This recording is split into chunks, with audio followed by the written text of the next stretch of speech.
तुम्हालाही जर अशा लाकडी वस्तू जास्त वर्ष टिकवायच्या असतील तर ही माझी ट्रिक नक्की वापरा. त्यासाठी मी सांगते ते नक्की करा. जर तुम्ही लाकडाच्या नवीन वस्तू अशा प्रकारे घरामध्ये आणल्या असतील तर त्यासाठी काय करावं हे मी तुम्हाला या व्हिडिओमध्ये सांगणार आहे. तर सर्वप्रथम लाकडी वस्तू अशा घरी आणल्यानंतर त्याला स्वच्छ असे मिठाने आणि पाणी आणि लिंबू लावून अशा प्रकारे मस्त स्वच्छ असे चोळून घेऊन त्याला घासून पाण्याने स्वच्छ धुवून घ्यावेत.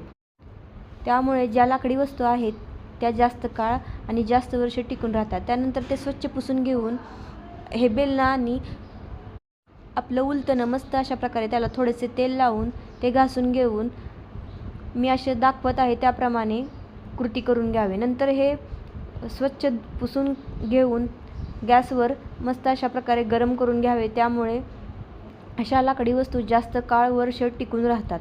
हे नक्की तुम्ही ट्राय करून पहा. Bye bye.